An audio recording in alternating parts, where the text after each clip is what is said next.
When we first hear the name Caleb in the Owl House, it is Flapjack's suggestion to Hunter as to the alias he should take when he is trying to infiltrate Hexside. So he does. He adopts the persona of Caleb, and it allows him to escape the burdens and expectations of being Hunter. He can enjoy himself for a second. He can make friends. He can even, maybe, fall in love with the Willow. He's able to open up. Sure, he's a little awkward and a little stilted and a little wooden. He's not exactly used to interacting with people his own age.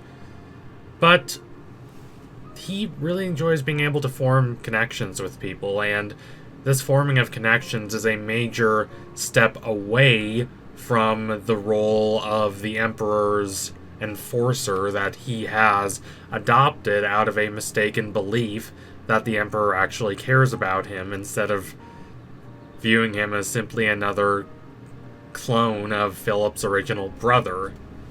For Belos, Hunter is merely a replacement of a replacement. He keeps creating these Grimwalkers out of the desperate hope that they will not disappoint him, that they will be the loyal, unquestioning brother that he always wanted, but they always do disappoint him. They always betray him. And so he always kills them, and the cycle repeats. Think about the number of Golden Guard masks that we saw in King's Tide. All of those probably belong to a deceased Golden Guard. For Belos, this has got to be a nightmare. Every new Grimwalker he creates ends up rebelling against him.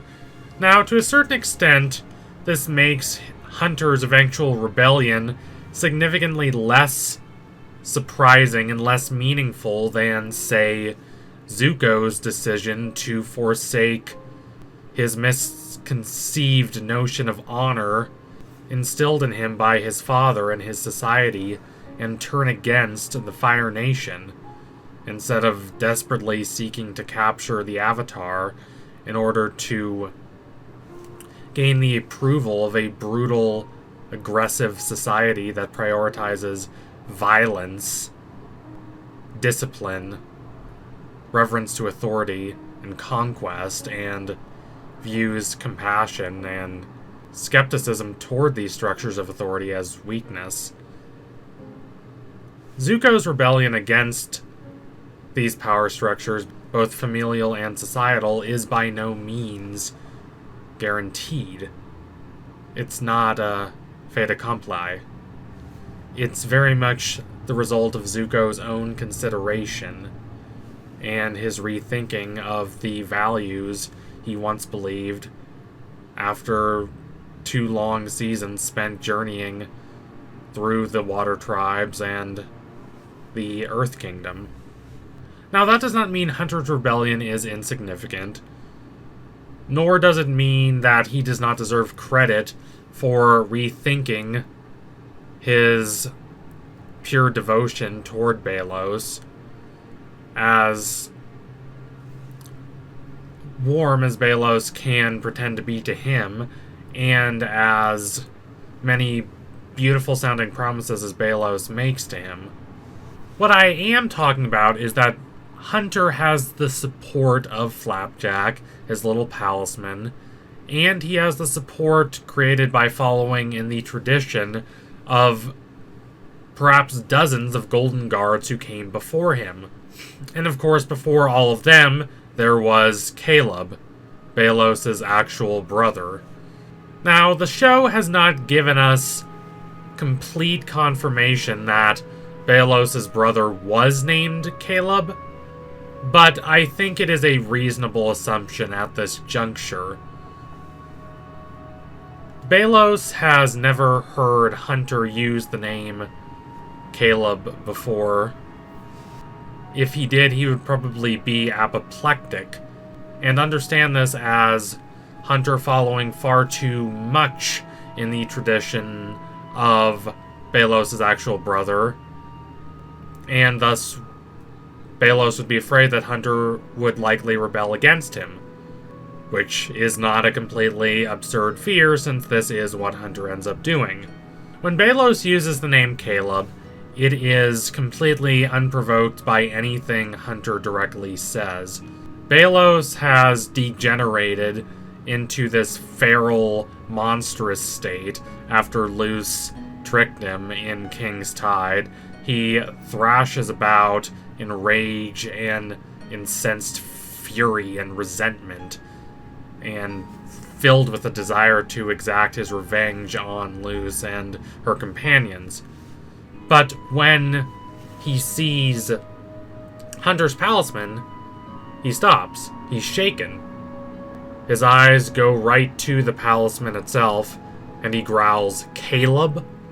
Now, from a practical standpoint, this is not a good reaction from Belos. He has not a lot of time to waste.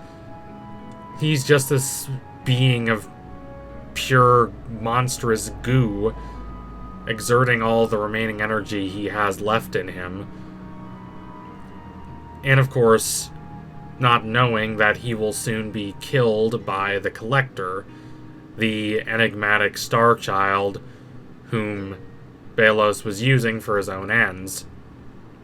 That Belos, normally a practical and stoic individual, whatever his other faults, is so overwhelmed by the sight of the talisman that he reacts like he does, completely taking himself out of the battle situation and thinking only about that talisman in relation to this mysterious Caleb, demonstrates how much Belos is shaken, how much this revelation means to him. Belos likely sees Hunter, whom he already said reminded him the most of his original brother, as a pure manifestation of that brother, talisman and all, having perhaps come back from the grave to haunt Belos. The only reason for Belos to react like he does is if he makes a number of assumptions. Number one, that the talisman is the same as the talisman Philip's brother had all the way back in the day. And number two, if Belos' brother's name was Caleb. The show provides ample reasoning for us to believe that both of these things are true, and that Hunter is the closest manifestation of the original Caleb, and is thus receiving a ghostly sort of help from him, from beyond the grave. Now, there's no reason to believe that the actual spirit of Caleb is possessing Hunter, but it is reasonable that Belos would think this way, especially considering that all of these Golden Guards seem to have had similar personalities, considering that they all rebel against Belos, and considering what Darius says about the previous Golden Guard being rather independently minded, just like Hunter and just like Philip's brother. Now, this is not a good thing for Belos. He is stuck in an eternal cycle that he cannot break out of, except with his death, which the Collector delivers. That even Hunter, the Golden Guard that Belos believed would finally be the one to fulfill his grand plans, rebelled against him, and was so close to Caleb in his personality, in having that talisman, even taking the name Caleb as an undercover name, demonstrates that Belos' plans are doomed to fail. He cannot accept a world without his brother, yet he can also not accept a world wherein his brother betrayed him. So he keeps creating these false images of his brother to fulfill the role Belos has planned for that brother. It would be much easier from a practical standpoint if Belos could just not keep making clones of Caleb and just create an army of minions that mindlessly follow him and aren't based on Caleb. But Belos cannot do that. Why? I think it's because of a lot of things, but largely because he's lonely. I don't exactly feel bad for such a sneering, egotistical individual, but who does he have if he doesn't have his brother. He views magic as an abhorrent, sacrilegious ill. He will not rest until all witches and all magic have been destroyed. Who does he have? Luce? Perhaps that's one way we can make sense of him being so committed to trying to get Luce to cooperate with him. So much so that it goes beyond him just manipulating her. He allows himself to be tricked by Luce because he wants to have another human there in the Boiling Isles that's on his side, or at least willing to cooperate with him, because he will not accept the basic personhood of any of these magical creatures. So he keeps trying to recreate his brother, and keeps being disappointed when his brother refuses to go along with his grandiose ambitions.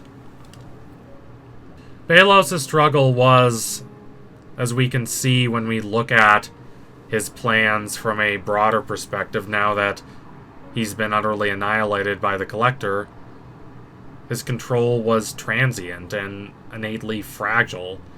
He yearned more than anything for complete control, not just of his enemies, but of the people he cared about, like his brother, and his inability to establish that control, even by creating countless clones of his brother Caleb, inevitably leads to his despair, his increasing embitterment, his nihilistic ambitions, and eventually his downfall.